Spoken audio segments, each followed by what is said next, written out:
আজকের আলোচনা শুরু করতে চাচ্ছি একজন নবীকে কেন্দ্র করে, যিনি তুয়া উপত্যকায় দাঁড়িয়ে আছেন আর আল্লাহ রাব্বুল আলামিন তাকে বলছেন, বা'দা আউযু বিল্লাহি মিনাশ শাইতানির রাজীম, ইন্নানি আনা আল্লাহ, নিশ্চয়ই আমি আল্লাহ, লা ইলাহা ইল্লা আনা, আমি ছাড়া কোনো ইলাহ নেই, ফা'বুদনি, তুমি আমার ইবাদত করো, ওয়া আকিমিস সালাতা লিযিকরি, এবং আমার স্মরণের জন্য সালাত কায়েম করো, প্রতিষ্ঠা করো। সেই নবীকে আল্লাহ রাব্বুল আলামিন একটা গুরুত্বপূর্ণ দায়িত্ব দিচ্ছেন। তার আগে আল্লাহ পাক বলছেন, তোমার হাতে কি? ওয়া মা তিলকা বিয়ামিনিকা ইয়া মূসা, তিনি বলছেন আমার হাতে হচ্ছে লাঠি, এই লাঠি দিয়ে আমি আমার ব্যক্তিগত কিছু কাজ বা প্রয়োজন সারি। আল্লাহ পাক বলছেন, আলকিহা ইয়া মূসা, মূসা এই লাঠিটা নিক্ষেপ করো। ফাআলকাহা, অতঃপর তিনি সেটাকে নিক্ষেপ করলেন। ফাইযা হিয়া হাইয়াতুন তাসআ, এরপর সেই লাঠি জীবন্ত হয়ে ছোটাছুটি শুরু করলো সাপের মতো। একটা বর্ণনায় আছে যে এই দৃশ্যটা দেখার পর মূসা আলাইহিস সালাম পৃষ্ঠ প্রদর্শন করছিলেন, কারণ দৃশ্যটা কিন্তু স্বাভাবিক না। তিনি দেখছেন গাছের উপরে আগুন জ্বলছে, অদৃশ্য থেকে গায়েবী আওয়াজ আসছে, এবং সে আওয়াজ তাকে বলছে যে আমি আল্লাহ, তুমি আমার ইবাদত করো, আমার স্মরণের জন্য সালাত প্রতিষ্ঠা করো। তোমার হাতে ওটা কি? লাঠি, ছুঁড়ে মারো। লাঠি সাপ হয়ে গেল। নবী মূসা আলাইহিস সালাম এই বিষয়টার সাথে তো আগে থেকে সম্পর্কিত নন, পরিচিত নন। এবার আল্লাহ পাক বলছেন, তোমার হাত তোমার বগলের ভিতরে প্রবেশ করাও, এরপরে বের করো, দেখবে হাত থেকে জ্যোতিময় আলো নির্গত হচ্ছে। এই তুয়া উপত্যকায় দাঁড়িয়ে এই নবী মূসা আলাইহিস সালাম আল্লাহ রাব্বুল আলামিনের কাছে একটা দোয়া করছেন। কি দোয়া? তিনি বলছেন, রব্বি ইশরাহ লি সদরি, হে আমার রব, আমার সদর, আমার বুকটাকে প্রশস্ত করে দিন। এর অর্থ এটাও হতে পারে যে আমার সাহসকে বৃদ্ধি করুন। ওয়া ইয়াসসির লি আমরি, এবং আমার কাজকে খুব সহজ করে দিন। আল্লাহ পাক যার জন্য কঠিন করে দিবেন তার জন্য কাজ কখনো সহজ নয়। আল্লাহ যার জন্য কাজ সহজ করে দিবেন তার জন্যই কাজ সহজ। আমরা বলি রব্বি ইয়াসসির ওয়া লা তুআসসির ওয়া তাম্মিম আলাইনা বিল খায়র। ওয়া ইয়াসসির লি আমরি ওয়াহলুল উকদাতাম মিন লিসানি, হে আল্লাহ আমার জিহ্বার মধ্যে যে জড়তা আছে এই মুখের জড়তাকে দূর করে দিন। ইয়াফকাহু কওলি, যাতে করে মানুষ আমার কথা বুঝতে পারে। ওয়াজআলনি ওয়াজিরাম মিন আহলি, আমার পরিবারের মধ্যে একজন ওজির আমাকে দান করুন। হারুন আখি, আমার ভাই হারুনকে দিন। হারুন আখিশদুদ বিহি আমরি, হারুন আখিশদুদ বিহি আমরি ওয়া আশরিকহু ফি আমরি। ওয়াজআলনি ওয়াজিরাম মিন আহলি, হারুন আখিশদুদ বিহি আজরি ওয়া আশরিকহু ফি আমরি। আমার পরিবারের মধ্যে হারুনকে আপনি আমার ওজির করে দিন এবং আমার কাজে তাকে আপনি আমার সহযোগী বানিয়ে দিন।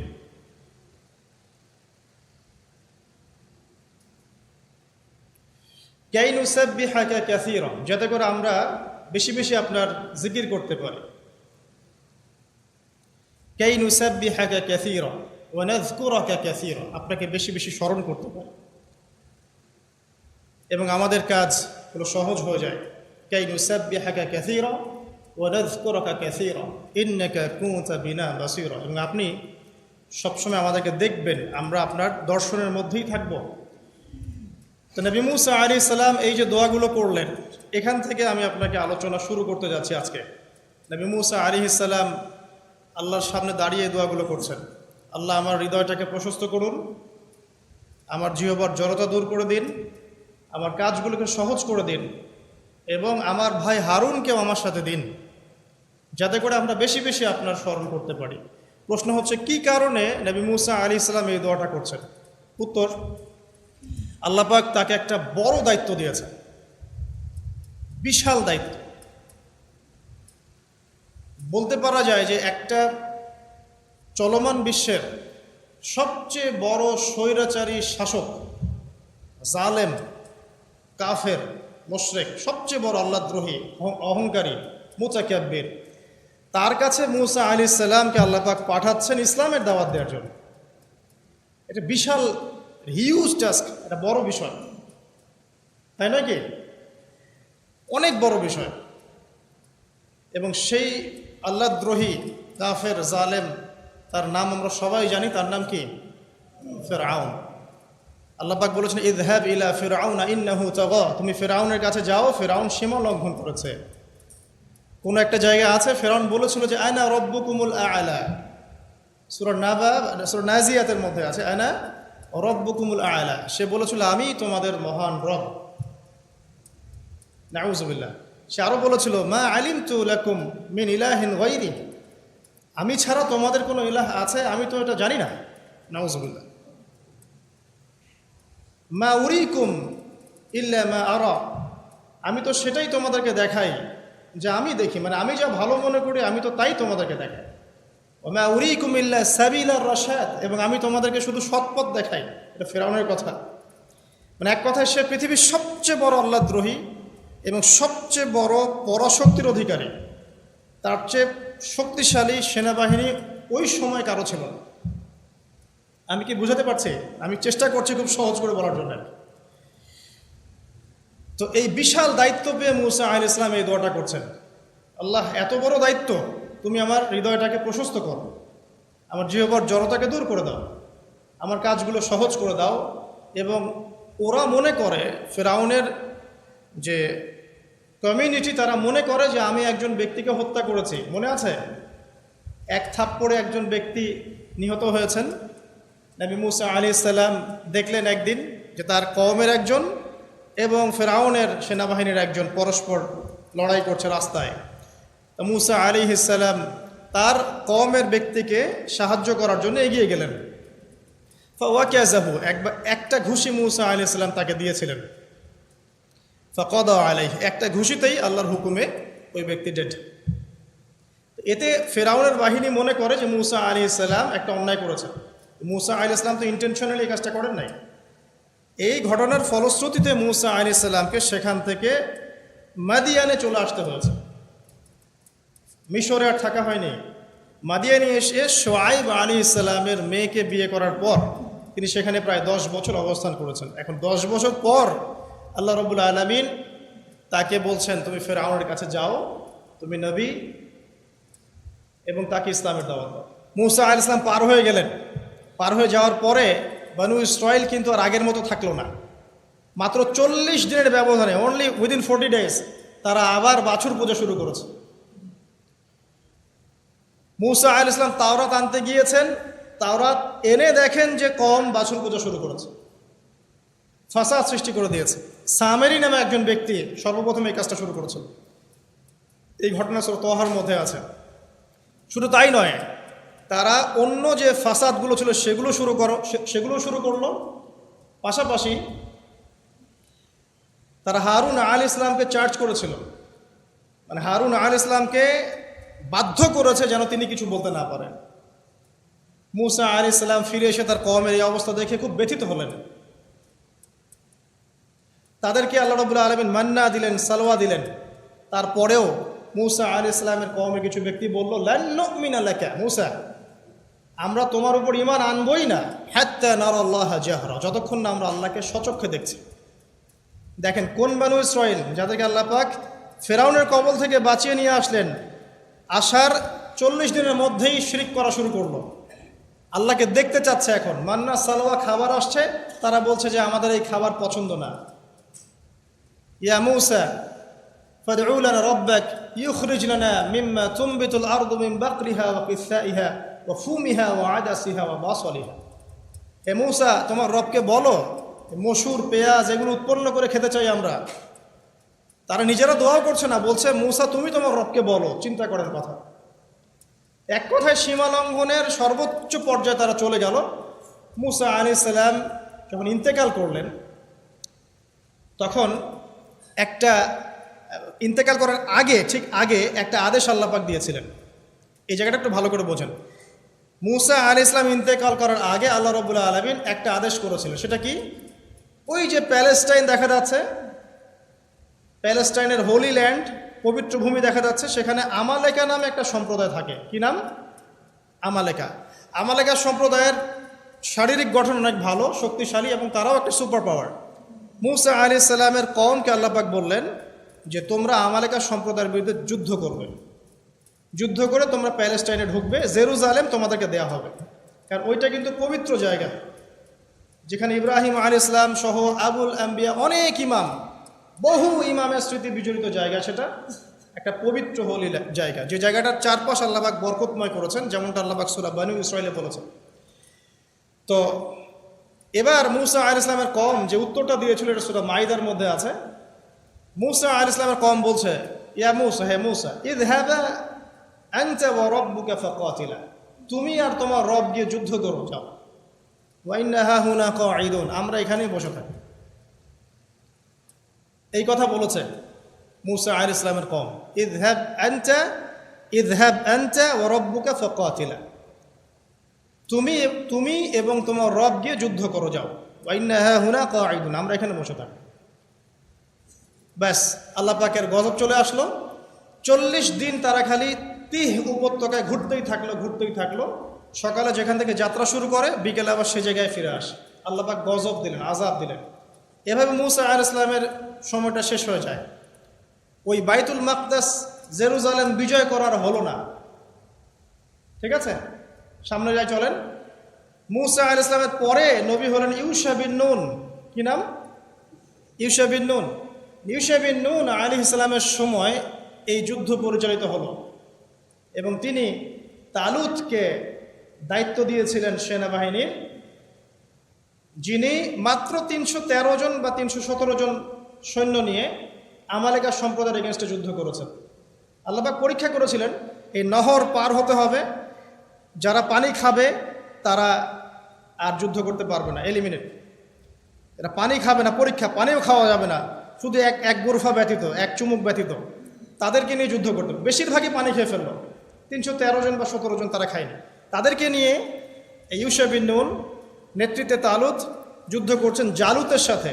জালুত হচ্ছে আমালেকা সম্প্রদায়ের সেনাপতি, বিশাল শক্তিশালী, একাই সে 100 জনের জন্য যথেষ্ট, এমন শক্তিশালী। এখন এই ইউশা বিন নুন আলাইহিস সালামের সেনাবাহিনীর মধ্যে দাউদ আলাইহিস সালাম, তালুতের সেনাবাহিনীর মধ্যে দাউদ আলাইহিস সালাম ছিলেন। তখন তিনি ছোট, বেশি বড় না, হয়তো 20 বছর বয়স হবে বা তার চেয়ে কম। তো তার হাতে একটা ধনুক ছিল, যেটাকে অনেকে বাটুল বলেছেন, গোলা বলেছেন। এটা দিয়ে দূর থেকে নিক্ষেপ করা, এটাকে জালুতের চোখের মধ্যে গিয়ে লাগে, এবং জালুত ওই একটা আঘাতেই দেয়। এবং আমালেকা সম্প্রদায়ের অনেক বড় বড় যারা যোদ্ধা ছিল, এটা ভয় পেয়ে যায় যে না জানি এটা কোন সুপার পাওয়ার আসছে। এক কথায় এই মাত্র অল্প সংখ্যক সৈন্য নিয়েই তালুত এই যুদ্ধে জয়লাভ করে। এবং অনেক দিন পর, ইউসুফ আলাইহিস সালামের পর বনু ইসরাঈল যখন মিশরে দাস হয়ে আসলো, এর অনেক বছর পর তারা আবারও সেই বাইতুল মাকদাসে প্রবেশ করতে পারে। বনু ইসরাঈল এখন বাইতুল মাকদাসে প্রবেশ করলো, মানে জেরুজালেমে, এটা বললে সহজে বুঝবেন। তারা সেখানে প্রবেশ করলো এবং সেখানে তারা বসবাস করতে লাগলো। আল্লাহ পাক তাদেরকে শর্ত দিলেন, একটা শর্ত, সেটা হচ্ছে ওয়াইন উদ্তুম উদনা, তোমরা যদি ভালো থাকো, ওয়ালাকাদ কাতাবনা ফি যাবুরি আন্নাল আরদা ইয়ারিসুহা মিন বা'দি যিকরি আন্নাল আরদা ইয়ারিসুহা ইবাদিয়াস সালিহুন। আল্লাহ পাক বলে দিলেন জাবুরে, জিকির লেখার পরে, উপদেশগুলো লেখার পরে, যে এই ল্যান্ড, পবিত্র ভূমি, তাদের জন্য থাকবে যারা সলেহ বা সৎ হবে। যদি তোমরা সৎ কাজ করো তাহলে এই জমিতে থাকতে পারবে, জেরুজালেম তোমাদের। যদি সৎ কাজ না করো, সীমালঙ্ঘন করো, আমিও তোমাদের ব্যাপারে ব্যবস্থা নেব। আল্লাহ পাকের এটা হুকুম। এরপর কিছুকাল তারা বেশ ভালোই ছিল। হঠাৎ করে তারা সীমালঙ্ঘন শুরু করলো। সীমালঙ্ঘন যখনই করেছে, আল্লাহ রাব্বুল আলামিন তাদেরকে পরাশক্তিদেরকে দিয়ে আক্রান্ত করে সেখান থেকে বের করে দিয়েছে।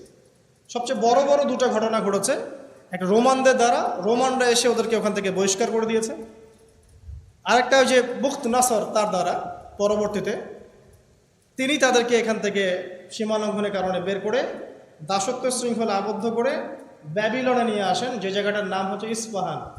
ইরাক ইরানের যে পুরো কন্টিনেন্ট, এখানে ইস্পাহান নামে একটা জায়গা আছে, এখানে ইয়াহুদিয়া নামে একটা শহরও আছে, ইয়াহুদিয়া। তো এখানে তারা চলে আসে। আমি বোঝাতে চাচ্ছি, দেখেন তারা জেরুজালেমে প্রবেশ করলো, কিছুদিন থাকলো, যখনই তারা সীমালঙ্ঘন করলো আল্লাহ পাক বের করে দিলেন, বড় বড় দুইবার। আর দুইবার যে তারা সীমালঙ্ঘন করবে এটা কিন্তু সূরা বনী ইসরাঈলের মধ্যে আছে, লা তুফসিদুন্না ফিল আরদি মাররাতাইন, তোমরা অবশ্যই এই জমিনের মধ্যে মানে হোলি ল্যান্ডে সীমালঙ্ঘন করবা দুইবার। দুইবারের আমি আপনাকে হিস্ট্রিটা বললাম, আরও ডিটেলস পড়ে নেবেন। এবার যখন দ্বিতীয়বার সীমালঙ্ঘন করার পর তাদেরকে এই ব্যাবিলনে নিয়ে আসা হয়েছে, ইরাক ইরান ইস্পাহান এই কন্টিনেন্টে, তারা এখন আবার দাস। বনী ইসরাঈলের দাসত্ব থেকে ওই জেরুজালেমের রাজত্ব, সেখান থেকে আবার দাস, এবার ব্যাবিলনে দাস। এখানে তারা চর্চা করছে। বলা হয়, ডক্টর রাগিব সার্জান উনি হিস্ট্রি কিতাবে এনেছেন যে এখানে আসার পরে তাওরাত লিখার যে ব্যাপারটা, এটা স্টার্ট করেছে তারা। 400-500 বছর পর তাওরাত এইভাবে লেখা হয়েছে কাগজে কলমে। তার আগ পর্যন্ত কাগজে কলমে লিখতে পারেনি তারা। তাহলে কতটা বিকৃত এখানে সাধন হতে পারে এটা ভাবেন এখন তাও। তো যাই হোক, একটা বিষয়ে ওরা খুব ভালো করে মানে ইয়াকিন রাখতো যে আমাদের একজন মাসিহ আসবেন, আমাদের একজন ত্রাণকর্তা আসবে, যেই ত্রাণকর্তা আসলে পরে আমরা আবার সেই হোলি ল্যান্ডকে ফিরে পাবো। এটা ওদের তাওরাতের এখনকার যে ভার্সনগুলো আছে এখানেও আছে, এখনকার তাওরাতের যে ভার্সনগুলো আছে ওখানেও এই কথাটা আছে যে ওদের একজন মাসিহ আসলে পরে তারা ওই হোলি ল্যান্ড ফিরে পাবে এবং সেখান থেকে তারা পুরো বিশ্বকে রুল করবে। একটা কথা বলা হয়নি যে এই দুইবার তাদেরকে বের করে দেওয়ার আগে দাউদ আলাইহিস সালাম কিন্তু ওই হোলি ল্যান্ড থেকে, জেরুজালেম থেকে এই পুরো ওয়ার্ল্ডকে রুল করেছিল। এবং দাউদ আলাইহিস সালামের পরে তার সন্তান সুলাইমান আলাইহিস সালাম, তিনিও কিন্তু এই জেরুজালেম থেকেই পুরো বিশ্বকে নেতৃত্ব দিয়েছেন। এবং তার শাসন ক্ষমতা ছিল অসাধারণ, অনন্য, এমন যে মুহূর্তের চোখের পলকের মধ্যে একটা রাজ্যের সিংহাসনকে তুলে নিয়ে আসতে পারে। একবার যে সাবার রানী বিলকিসের ঘটনা আছে, কি করেছে, সূর্যকে সেজদা করে হুদহুদ পাখি খবর দিল। তো সুলাইমান আলাইহিস সালাম বলছেন যে কে আছো জিনদের মধ্যে, কে আছো ওই রানীর সিংহাসন তুলে নিয়ে আসতে পারবা? একজন বলছে যে আমাকে এতটুকু সময় দেন, আপনি বসবেন উঠবেন, এইটুকু সময়ের মধ্যে আমি নিয়ে চলে আসবো। আরেকজন যার কাছে কিতাবের জ্ঞান ছিল সে বলছে যে বসা ওঠা লাগবে না, আপনি চোখের পলক ফেলতে যতক্ষণ সময় লাগে এতটুকু সময়ের মধ্যে আমি তুলে নিয়ে আসবো সেই সিংহাসন। চিন্তা করতে পারেন কি পরিমাণ সুপার পাওয়ার ছিলেন সুলাইমান আলাইহিস সালাম? আপনি কি ভাবতে পারলেন? আজকে আমরা যে ক্ষমতার দাপটগুলো দেখাই সারা ওয়ার্ল্ড ওয়াইড, এগুলো সুলাইমান আলাইহিস সালামের সামনে কিচ্ছু না। জিন জাতি তার অনুকূলে, জিন জাতিকে তিনি কাজ করাতে পারেন, পাখির ভাষা বোঝেন, পিঁপড়ার ভাষা বোঝেন, হ্যাঁ, আংটি আছে তার, সিংহাসন, মুহূর্তের মধ্যে এখান থেকে ফ্লাই করে বিশ্বের এক প্রান্তে আবার এক প্রান্তে। এইরকম সুপার পাওয়ার ছিল সুলাইমান আলাইহিস সালাম। এবং বনু ইসরাঈল ওই সময় তাদেরকে দেখেন আবার কি ভাগ্যের নির্মম পরিহাস, জুলুম করার কারণে, আল্লাহ পাকের সাথে সীমা লঙ্ঘন করার কারণে, সুলাইমান আলাইহিস সালামের পরবর্তীতে আবার ফাসাদ সৃষ্টি করার কারণে এই যে আবার দাসত্বের শৃঙ্খলা আবদ্ধ হয়ে ব্যাবিলনে আসতে হলো। বসে আবার ব্যাবিলনে আসতে হলো। তাহলে চেইনটা মিলান, মিশরের দাসত্ব থেকে জেরুজালেমের রাজত্ব, সেখান থেকে পুরো ওয়ার্ল্ডের সুপার পাওয়ার, আবার সীমালঙ্ঘন, আবার আসলো কোথায়? ব্যাবিলনে। এবার এসে তারা চর্চা করে যে আমাদের আরেকজন মেসিহ আছে, সেই মেসিহ যখন আসবে আমরা আবারও সেই হোলি ল্যান্ড ফিরে পাবো এবং সেখান থেকে আমরা বিশ্ব শাসন করব। এই স্বপ্নের কথা, এটা মানে স্বপ্ন মানে ওদের যে আকাঙ্ক্ষা, এটার কথা ওদের তাওরাতেও আছে, এখনকার যে ভার্সন সেখানেও আছে। আচ্ছা, এবার আসেন, এবার আপনাদেরকে মাথার পিছনে রাখতে বলেছিলাম একটা কথা, সেটা কোনটা? ফেরাউনের মমি। এবার আমরা দেখতে পাচ্ছি যে 1897 সাল, 1897, আমরা 1897-এ চলে আসি। এখন 1897-এর আগে অনেক ঘটনা ঘটেছে, ওইদিকে আমি মানে শর্ট টাইমে যেতে পারবো না। এই জেরুজালেম মাশাআল্লাহ উমর রাদিয়াল্লাহু আনহুর সময় বিজিত হয়েছে, উনি নিয়েছেন। তারপরে আবু উবাইদা ইবনে জাররাহ তিনি প্রবেশ করেছেন। পরবর্তীতে মুসলিম যে খিলাফাগুলো চলেছে এই সময়গুলোতেও জেরুজালেম হাতে এসেছে, হাত থেকে চলে গেছে, অনেক ঘটনা ঘটেছে। সালাউদ্দিন আইয়ুবী রাহিমাহুল্লাহ তিনি আবার জয় করেছেন। হ্যাঁ, তারপরে নুরুদ্দিন আমরা জঙ্গি বলি, আসলে ওটা জিন কি, ওনারা করেছেন। এভাবে অনেকেই করেছে, পালা বদল হয়েছে, ক্রুসেড হয়েছে, ওরা একবার দখল করেছে, আবার আমরা অ্যাচিভ করেছি, অনেক ঘটনা ঘটেছে। বাট এই জায়গাটা খেয়াল করেন, 1897 সালে ফেরাউনের মমিটা আবিষ্কার হয়ে গেল 1897। আল্লাহ পাক কি জন্য এটাকে রেখেছিলেন? লিতাকুন আল ইমান খালফাকা আয়া, যাতে তোমার পরবর্তীতে যারা আসবে তাদের জন্য তুমি নিদর্শন হও। 1907 সালে এটা এনশিওর করা হলো যে এই মমিটা সেই ফেরাউনেরই, যার নাম রেমেসিস টু মনেপ্তা, যার নাম হচ্ছে রেমেসিস টু মনেপ্তা। এটা সবাই হিসাব কিতাব করে দেখলেন, গবেষণা করে দেখলেন, ওকে, যারা গবেষণা করেছেন তারা মুসলিম হয়ে গেছেন মাশাআল্লাহ। এই সময় থেকেই সারা ওয়ার্ল্ডের মধ্যে আবার একটা মুভমেন্টও শুরু হয়ে গেল, ঠিক এই সময় থেকে। সব কিছু কিন্তু মিস্টেরিয়াস, ঠিক এই সময় থেকে। সেই মুভমেন্টের নাম জায়নিজম বা জায়নিস্ট মুভমেন্ট। এটা সম্পর্কে জানার জন্যে আমার লেকচার শোনার দরকার নাই, যে কারো লেকচার শোনার দরকার নেই, আমাদের লেকচারগুলো যথেষ্ট নাও হতে পারে। হেনরি ফোর্ড নামে একজন ব্যক্তি আছেন, যে একটা বই আছে দ্য সিক্রেটস অফ জায়নিজম, পড়তে পারেন। মূল তথ্যের মূল জায়গায় চলে যান। আমরা তো বইপত্র পড়ে হয়তো জ্ঞান অর্জন করে আপনাদের সামনে প্রচার করছি বা বলছি, মূল বইগুলো পড়েন, দেখবেন এই সময় থেকে এই মুভমেন্টটা শুরু হলো। অদ্ভুত একটা মুভমেন্ট, মানে হিস্ট্রিতে কখনোই ইহুদি এবং খ্রিস্টানরা একসাথে বন্ধুত্ব করে কোনো মুভমেন্ট চালু করেনি। বরং এই যে এরা আলোচনা করছে আমাদের মসিহ আসবে, সেই মসিহকে আল্লাহ পাক পাঠালেন ঈসা ইবনে মারিয়াম, তাই নয় কি? ঈসা ইবনে মারিয়ামকে আল্লাহ পাক পাঠালেন, কিন্তু এই ঈসা ইবনে মারিয়ামকে আবার জিউসরা হত্যা করার চেষ্টা করছে। তাহলে ওদের মধ্যে অ্যালায়েন্স কিভাবে সম্ভব? অ্যালায়েন্স মানে তো বোঝেন, জায়নিজম মানে হচ্ছে ইহুদি খ্রিস্টানদের মধ্যে, ইহুদিদের কিছু মানুষ, খ্রিস্টানদের কিছু মানুষ, এরা একত্রিত হয়ে একটা মুভমেন্ট করছে। সব ইহুদি সব খ্রিস্টান নয়, আমি আবার বলছি, সব ইহুদি সব খ্রিস্টান নয়, ইহুদিদের একটা অংশ, খ্রিস্টানদের একটা অংশ, একত্রিত হয়ে একটা মুভমেন্ট। হিস্ট্রি বলছে এরা একে অপরের শত্রুই ছিল চিরকাল। এমনকি ঈসা ইবনে মারিয়ামকে হত্যা করার চেষ্টা করেছে জিউসরা, আল্লাহ পাক তাকে উঠিয়ে নিয়েছেন। ওমা কতালুহু ওমা সালাবু, তারা হত্যাও করতে পারে নাই, ক্রুশবিদ্ধও করেন, এবং আল্লাহ পাক তাকে উঠিয়ে নিয়েছেন। ঠিক আছে, এই মুভমেন্টটা অ্যামেজিং। আর এই মুভমেন্টের কথা কি কোরআনে এবং হাদিসে আছে? উত্তর হ্যাঁ। আল্লাহ পাক কোরআনে বলেছেন যে আমি কোরআনে সব কিছু বর্ণনা করেছি। সূরা মাইদা খোলেন 11 নম্বর আয়াত, আল্লাহ পাক বলেছেন ইয়া আইয়ুহাল্লাযীনা আমানু, হে মুমিনগণ, লা তাত্তাখিযুল ইয়াহুদা ওয়ান নাসারা আউলিয়া, তোমরা ইহুদ এবং খ্রিস্টানদেরকে বন্ধুরূপে গ্রহণ করো। কোন ইহুদি কোন খ্রিস্টানকে করো না? বা'দুহুম আউলিয়া ওয়া বা'দ, দেখো যারা একে অপরের বন্ধু, ইহুদি খ্রিস্টানদের মধ্যে যারা একে অপরের বন্ধু, জায়নিজম, এদেরকে তোমরা বন্ধুরূপে গ্রহণ করো না। যদি করো, ওয়া মা ইয়াতাওয়াল্লাহুম মিনকুম, তোমাদের মধ্যে কেউ যদি ওদের সাথে বন্ধুত্ব করে ফেলো, ফাইন্নাহুম মিনহুম, সে তাদের অন্তর্ভুক্ত। ফাইন্নাহুম মিনহুম, সে তাদের অন্তর্ভুক্ত হবে। ইন্নাল্লাহা লা ইয়াহদিল কওমা যালিমিন, আল্লাহ পাক এই জালেমদেরকে হেদায়েত দেন না। তার দলিল পাচ্ছেন? আচ্ছা, এবার আসেন এই মুভমেন্টটা কি করা শুরু করলো। প্রথমে ইকোনমি সমৃদ্ধ করা শুরু করলো এবং প্রচণ্ড অর্থনৈতিকভাবে শক্তিশালী হয়ে গেল। গোল্ডের বিজনেস করা শুরু করলো, আফ্রিকান কন্টিনেন্টে মাইনিং করা শুরু করলো, হীরার খনিগুলো মাইন করা শুরু করলো, আফ্রিকার দরিদ্র কান্ট্রিগুলো থেকে মাইনিং করা শুরু করলো।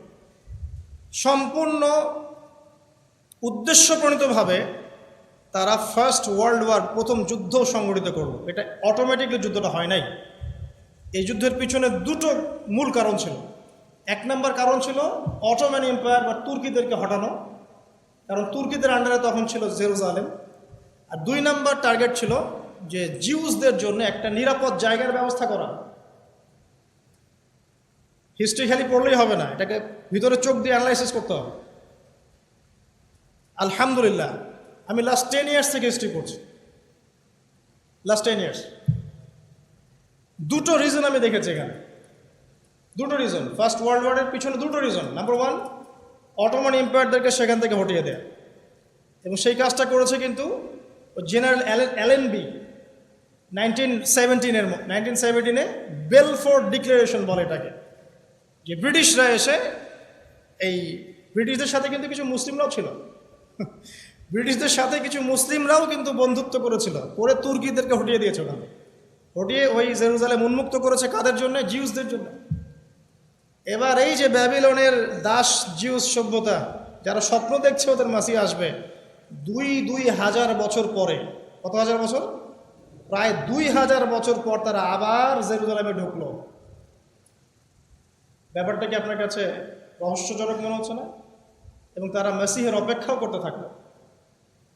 বিশাল ওয়ার, যে যুদ্ধে লক্ষ লক্ষ মানুষ মারা গেছে, প্রায় কোটির কাছাকাছি, উদ্দেশ্য অটোমান এম্পায়ার থেকে সরিয়ে দেয়া, জিউসের জন্য একটা ল্যান্ড তৈরি করা। শুধু তাই না, বেলফোর্ড ডিক্লারেশনের পরে ওয়ার্ল্ডের যত জায়গায় জিউসরা ছিল সবাই এখানে আসা শুরু করলো, আস্তে আস্তে নিরাপদ একটা জায়গা ওদের জন্য। এবং এবার তারা মানে এটা ট্যুরিস্টের মতো বেড়াতে আসছে না, কিন্তু তারা এখানে এসে বাড়ি নির্মাণ করছে, তারা এখানে ওখানকার অধিবাসী যারা প্যালেস্টাইনে, ওদেরকে জুলুমে হটিয়ে দিচ্ছে, মেরে ফেলছে, মেয়েদের ধর্ষণ করছে, যা ইচ্ছা তাই করছে, যা ইচ্ছা তাই করছে। আর ব্রিটেন বলছে আমরা সাথে আছি, ওর স্বার্থ আমরা দেখব। ওই 1970 থেকে 2022 পর্যন্ত, এখন পর্যন্ত ওরা যা ইচ্ছা তাই করছে সেখানে। কোনো মানবাধিকার নাই, হোয়াটসোএভার কোনো মানবাধিকার নাই, হিউম্যান রাইটসের হও না এখানে। গত 3 দিন আগ থেকেও দেখবেন আপনি, একদিনে 44 জন, আরেক দিনে 12 জন। আমার মেয়ের বয়সী মেয়ে, 5 বছরের মেয়ে, ও কি বোঝে দুনিয়ার?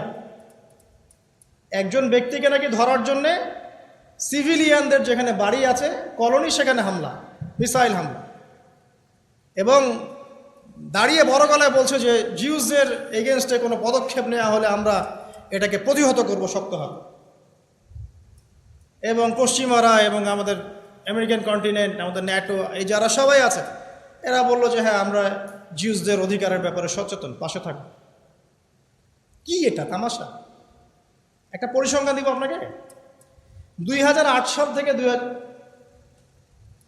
2008 সাল, মাত্র 8 বছরে, আসলে আমি এগুলো কিন্তু অনেকদিন আগে স্টাডি করেছি, 2000 থেকে 2008 সাল, মাত্র 8 বছরে প্যালেস্টাইনে 5,500 মানুষ হত্যা করা হয়েছে। আমি আপনাকে একজন মুসলিমের হত্যার ইয়াটা দেখাচ্ছি, গায়রতটা দেখাচ্ছি। নবী সাল্লাল্লাহু আলাইহি ওয়াসাল্লাম মদিনায় আছেন, একজন দূতকে পাঠালেন তাবুকে, সেখানে রোমকরা ছিল, রোমকদের কাছে তিনি দাওয়াত পেশ করলেন। নবী সাল্লাল্লাহু আলাইহি ওয়াসাল্লাম ইসলামের দাওয়াত দিয়েছে তোমাদেরকে, সে নিয়ে ছিঁড়ে ফেলে দিল। ছিঁড়ে ফেলে এই যে রাষ্ট্রদূত, নবী সাল্লাল্লাহু আলাইহি ওয়াসাল্লামের রাষ্ট্রদূত, তাকে হত্যা করে ফেলে। কতজনকে হত্যা করলো বলেন? একজনকে। নবী সাল্লাল্লাহু আলাইহি ওয়াসাল্লাম এই একজন মুসলিম হত্যার মানে পদক্ষেপ স্বরূপ তিনি 30,000 সেনাবাহিনী তৈরি করলেন, সবচেয়ে বড় ফোর্স নিয়ে তাবুকের উদ্দেশ্যে রওনা হলেন। 3 মাস শুধু পায়ে হেঁটেই চলে গেছে। আর আমি আপনাকে পরিসংখ্যান দেখাচ্ছি, 2000 থেকে 2008, মাত্র 8 বছরে প্রায় 5,500 মানুষ, নারী শিশু সহ। এখন 22 পর্যন্ত কত, আপনি গুগল করেন, আপনি গুগল করে দেখেন যে প্রতি বছর কতজন করে মারা যায়। একটা মুসলিম মহিলা, আমি অত ফিকহ বুঝি না, আমি কিন্তু ফকিহ নই, আমি শুধু একজন সাধারণ দায়ী মাত্র, আমি তালেব ইলম, আমি এত বেশি ফিকহ বুঝি না, কিন্তু আমার মনে হয় ফকিহরা এই বিষয়ে একমত হবেন আমার সাথে। একজন মুসলিম নারীকে যদি কেউ জবরদস্তি করে কোথাও তুলে নিয়ে যায়, তুলে নিয়ে গিয়ে তাকে রেপ করে, তাকে ধর্ষণ করে, তার সাথে যা ইচ্ছা তাই আচরণ করে, তখন ওই কমিউনিটির সমস্ত পুরুষের উপর ফরজিয়াত বর্তায় ওই মহিলার ইজ্জত রক্ষা করে। আর বিগত 100 বছর থেকে কত যে মুসলিম নারী, শিশু, ভাই বোন সবাইকে ম্যাসাকার করে হত্যা করা, কোনো হিসাব নাই। আর আমাদের সেই ফিলিংসও নাই। দেখবেন ঠিক যখন এই যে যখন গাজায় হামলা হচ্ছে, ঠিক ওই সময় আমরা ফেসবুকিংয়ে ব্যস্ত আছি, একে অন্যের সমালোচনায়, গীবতে, তহমতে। হ্যাঁ, মনে হচ্ছে দিনের ব্যাপক খেদমত করে আঞ্জাম দিয়ে ফেলছে একেবারে, দিনের কাণ্ডারি আমি একদম। অথচ জেরুজালেম রক্তাক্ত হচ্ছে, কাঁদছে, আমার কোনো ফিলিংসই নেই, আমার ফোকাসিং অনলাইন। দেখবেন মিডিয়া দ্বারা। আসেন আমি একটু শেষ করে দেই, কারণ অনেক লম্বা হয়ে যাবে, 10 মিনিট সময় নিচ্ছে। এটা 1917-এর ঘটনা। সে ব্রিটেনের হাত ধরে শক্তিশালী হলো এবং সেখানে সবাই ঢোকা শুরু করলো। আমরা কিছু করতে পারবো না, জানি, হিস্ট্রি জেনে রাখেন অ্যাটলিস্ট। এখান থেকে আপনি কিছু করতে পারবেন, বাট অ্যাটলিস্ট হিস্ট্রি জেনে রাখেন। তবে কিছুই করতে পারবো না এমন নয়, কিছু তো করণীয় আছে আমাদের, সেটার দিকে পরে আসি। আগে জানেন কি হয়েছে। তারপরে 1917-এর পরে 1917 থেকে 1945 সেকেন্ড ওয়ার্ল্ড ওয়ারের আগ পর্যন্ত এই সময়টুকুতে সে আস্তে আস্তে আরও শক্তিশালী হওয়া শুরু করলো এবং ব্রিটেনের রোল তো শেষ, সে তাকে জায়গা করে দিয়েছে, অটোম্যান থেকে সরিয়ে দিয়েছে। এখন আরেকজনকে দায়িত্ব দিতে হবে। তো সে আমেরিকাকে ডাক দিল, তুমি আমার কাছে আস, এই যে রেসপন্সিবিলিটি তুমি এখন নাও, সামাল দাও। সে সামাল দেওয়া শুরু করলো। সে ব্রিটেনের চেয়ে অনেক বেশি শক্তিশালী অবস্থান নিয়ে, একদম মিলিটারি পাওয়ার, অস্ত্রশস্ত্র, ইকোনমি, একদম একদম কি বলবো, United Nations, IMF, world bank, হাবিজাবি, WHO, সবই ওদের।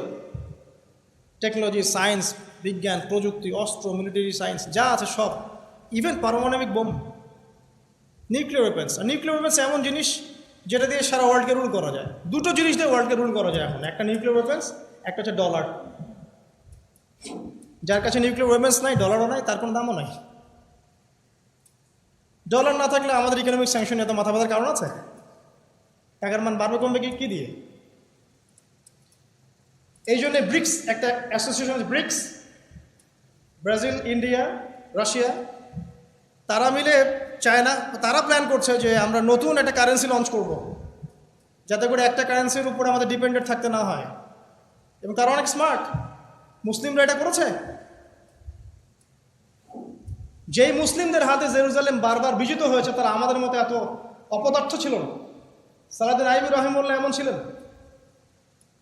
নুরুদ্দিন জঙ্গি তারা এমন ছিলেন না, আবু উবাইদা ইবনে জাররাহ তারা এমন ছিলেন না। যুগে যুগে যাদের হাতে এটা জয় হয়েছে, তারা আমাদের মতো কমন সাধারণ মুসলিম ছিলেন না, যারা যারা ইস্যু পাগল, যারা সমালোচনা করতে বেশি পছন্দ করে, যাদের ফরজিয়াতের ঠিক নাই, যারা নামাজ ঠিক মতো পড়ে না, কোরআন তেলাওয়াত করতে পারে না, সুন্নতের ঠিক নাই, কোনো চেতনা নাই, এই ধরনের মুসলিম ছিলেন না তারা। আসেন, আমেরিকা তার দায়িত্ব পালন করতে লাগলো এবং আস্তে আস্তে এমন একটা জায়গায় চলে আসলো যে এখনও যদি আজকে যদি জিউসরা 100 জন প্যালেস্টাইনিকে হত্যা করে, আমেরিকা কখনো বলবে না তারা মানবতা বিরোধী কোনো অপরাধ করেছে, কখনো বলবে না। বলবে আমরা ওর পাশে আছি। চ্যালেঞ্জ করলাম আপনাকে। আমাদের আর কি দরকার?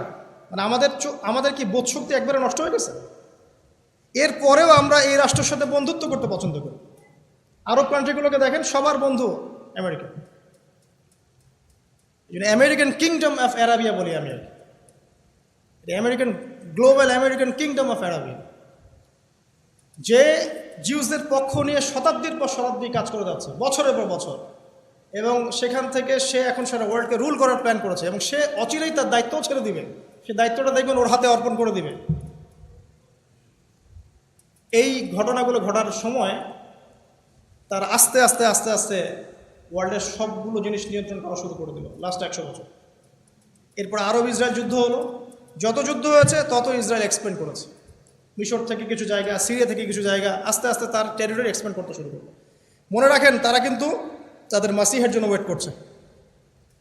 যেই মাসি আসলে তারা জেরুজালেম থেকে ওয়ার্ল্ডকে রুল করবে এবং 2000 বছর পর তারা সেখানে পৌঁছেও গেছে, রাষ্ট্র কায়েম করেছে, সব জিউসদেরকে এখানে নিয়েও এসেছে, সুপার পাওয়ার হয়েছে, অস্ত্র, মিলিটারি সায়েন্স, মিডিয়া, প্রযুক্তি, আপনার ফাইন্যান্স, আপনার কি বলবো, পলিটিক্যাল অ্যাফেয়ার্স, ইকোনমি, প্রতিটা ডিপার্টমেন্ট তারা সেখান থেকে নিয়ন্ত্রণ করছে। Super power. মুসলিমদের নাকের ডগায় এগুলো হয়ে গেছে লাস্ট 100 বছরে, লাস্ট 70 বছরে। আমরা কি করছিলাম?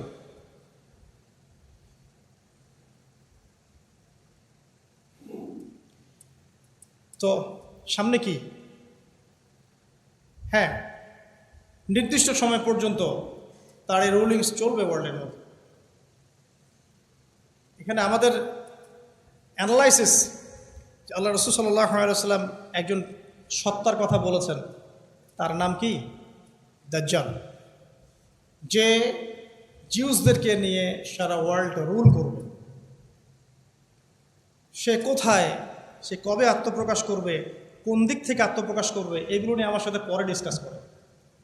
আগে মূল জায়গাটা বোঝেন যে মাসিহুদ দাজ্জাল জিউসদেরকে নিয়ে সারা ওয়ার্ল্ডকে রুল করবে, এবং জিউসরা একটা জায়গা আজকে শক্তিশালী, তাদের ল্যান্ড হয়ে গেছে, তাদের রাষ্ট্র হয়ে গেছে, তাদের স্বতন্ত্রতা হয়ে গেছে, সারা ওয়ার্ল্ড থেকে তাদেরকে এক জায়গায় করা হয়েছে। Economy, political affairs, military affairs, finance, প্রযুক্তি, প্রত্যেকটা ডিপার্টমেন্টে তারা সেখানকার সুপার পাওয়ার। এখন তাকে অবশ্যই একটা সুপার পাওয়ার বলা যায়। মুসলিমদের নাকের ডগার উপর বসে সেই কাজগুলো করছে, মুসলিমদের উপরে সে ছড়ি ঘোরাচ্ছে। এখন আপনি ওয়েট করছেন যে কবে কি হবে?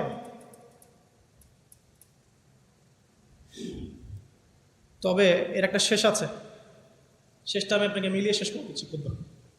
সেটা হলো এই, আল্লাহ রাব্বুল আলামিন মূসা আলাইহিস সালাম আর ফেরাউনকে নাজাত দিয়েছেন এই যে লোহিত সাগরে। ফেরাউন এবং তার দলবলকে ডুবিয়ে মেরেছেন লোহিত সাগরে, এবং এই ঘটনাটাকে ফেরাউনকে আল্লাহ পাক বলেছেন পরবর্তীদের জন্য নিদর্শন। পরবর্তী বলতে এই যে যারা এই যুগের ফেরাউন, যারা, আল্লাহ রাব্বুল আলামিন ঠিক সেম কাজটাই করছেন প্যালেস্টাইনে, জেরুজালেমে। আল্লাহ পাক সেখানে আবার ওদেরকে জড়ো করছেন, বুঝতে পারছেন? আবার জড়ো করছেন নির্দিষ্ট সময়, নির্দিষ্ট কাল, আল্লাহ পাকের অবধারিত সময় যখন চলে আসবে, তারা এবং তাদের ওই কল্পিত মাসিহুদ দাজ্জাল আসবে মালহামা, এমন মহাযুদ্ধ যেটা ম্যাসাকার করে ফেলবে ওয়ার্ল্ডকে। এটা সামনে অপেক্ষা করছে, এটা সামনে অপেক্ষা করছে। যদি কেউ এই বিষয়ে এগ্রি না করে, তাকে তার মত নিয়ে থাকতে দেন, আমাদেরকে আমার মত নিয়ে থাকতে দেন। আমি তো ফাইট করতে পারছি না আপনার সাথে। এই বলছি যে মালহামা সামনে আসবে ইনশাআল্লাহ।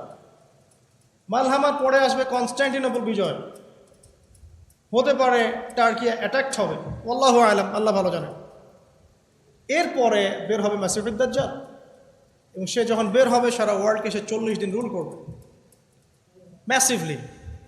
মানে সে এমনভাবে চলাফেরা করবে যেন তার হাতে জান্নাত জাহান্নাম আছে, যেটাকে মানবে জান্নাত, মানবে না জাহান্নাম, এমন একটা অবস্থা। সে বৃষ্টি দিতে পারবে, দুর্ভিক্ষ দিতে পারবে, মৃতকে জীবিত করে দেখাবে, একটা যুবককে ছিঁড়ে ফেলে দিবে, আবার জোড়া লাগিয়ে দেখাবে। তার সঙ্গী হবে জিউস, এবং ইস্পাহানের 70,000 জিউস। ইস্পাহানও কয়েকদিন পর যে ইসরায়েলের কন্টিনেন্টে অন্তর্ভুক্ত হয়ে যাবে না কে জানে। একসময় তো সিরিয়ার ওই অংশটুকু তার ছিল না, ইজিপ্টের এই অংশ তার ছিল না, আজকে হয়েছে না? আজকে হয়েছে। তো যাই হোক, সামনে যান। 1 নম্বর ভাই, আমাদের পড়াশোনা করা উচিত, হতাশ হওয়া উচিত না। আমরা জানি নবী সাল্লাল্লাহু আলাইহি ওয়াসাল্লাম বলেছেন যে আখিরুজ জামানে এগুলো যখন হবে, তখন খোরাসান থেকে, এই কন্টিনেন্ট থেকে আমার এমন এক বাহিনী যাবে, এমন একটা বাহিনী এই মাসিহুদ দাজ্জালের এগেইনস্টে যুদ্ধ করবে, পৃথিবীর কোনো আর্মি একে ডিফিট করতে পারবে না। আমি জানি না তারা কারা, হাদিসে এভাবে আছে। আল্লাহ রাব্বুল আলামিন একটা বাহিনীকে রাখবেন, সেনাবাহিনী। এই সেনাবাহিনী মাসিহুদ দাজ্জালের সাথে যুদ্ধ করবে, এবং পৃথিবীর কোনো পরাশক্তিও তাদেরকে ডিফিট করতে পারবে না, মুসলিম বাহিনী। 1 নম্বর। তাহলে হতাশ হবেন না। 2, পড়াশোনা করতে হবে। 3 নম্বর, বিষয়গুলো আলোচনা করা উচিত, যাতে করে আমাদের উম্মার যে পবিত্র ভূমিগুলো, যেগুলোর উপর জুলুম হচ্ছে, এগুলো সম্পর্কে আমরা কমসে কম জেনে রাখতে পারি, ইমানটা যেন মরিচা পড়ে না যায়। 4 নম্বর, একটু দোয়া করতে পারি বেশি বেশি, কমসে কম দোয়া তো করতে পারি। আল্লাহুম্মা ইন্না নাজআলুকা ফি নুহুরিহিম ওয়া নাউযু বিকা মিন শুরুরিহিম, আল্লাহুম্মা মুনজিলাল কিতাব ওয়া সারিআল হিসাব, ইহজিমিল আহজাব, আল্লাহুম্মা ইহজিমহুম ওয়া জালজিলহুম। এই দোয়াগুলো তো করতে পারি, অ্যাটলিস্ট দোয়া তো করতে পারি। আমরা কতজন, একটু মনে বুকের মধ্যে হাত দিয়ে বলেন তো, যে আমরা কতজন প্রত্যেক ফরজ নামাজ শেষে একটাবার উম্মার জন্য দোয়া করি?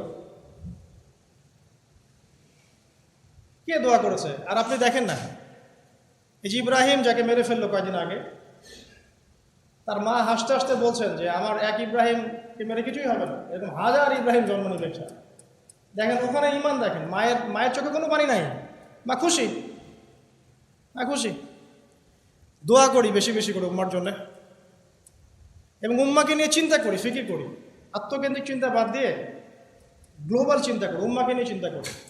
আমাদের চিন্তা তো সংকীর্ণ, নিজ নিজ দল, পথ, মত, এগুলোর মধ্যে চিন্তার গণ্ডি সীমাবদ্ধ হয়ে পড়েছে।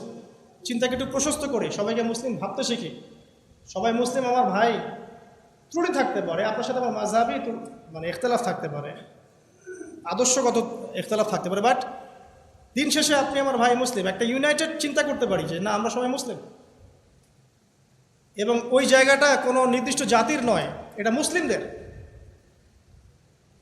এটা প্যালেস্টাইনিদের জায়গা নয়, শুধু প্যালেস্টাইনিদের জায়গা নয়, প্যালেস্টাইনিরা কখনো ওই জায়গাটাকে উদ্ধার করেনি। হিস্ট্রি ঘেটে দেখেন, সালাউদ্দিন আইয়ুবী রাহিমাহুল্লাহ কুর্দি ছিলেন, ওইটা বিজয় করেছেন। আবু উবাইদা জাররা, আমর ইবনে আস, ওমর রাদিয়াল্লাহু আনহু আরবের মানুষেরা জয় করেছেন। নুরুদ্দিন জঙ্গি তিনি তুর্কি জয় করেছেন। দ্বিতীয় সুলতান আব্দুল হামিদ তিনি তুর্কি জয় করেছেন। দেখেন বাইরের মানুষরা জায়গাটা জয় করেছেন, প্যালেস্টাইনিরা ওইটা জায়গাটা কখনো ফাইট করে না এইভাবে, এখন তারা করছে।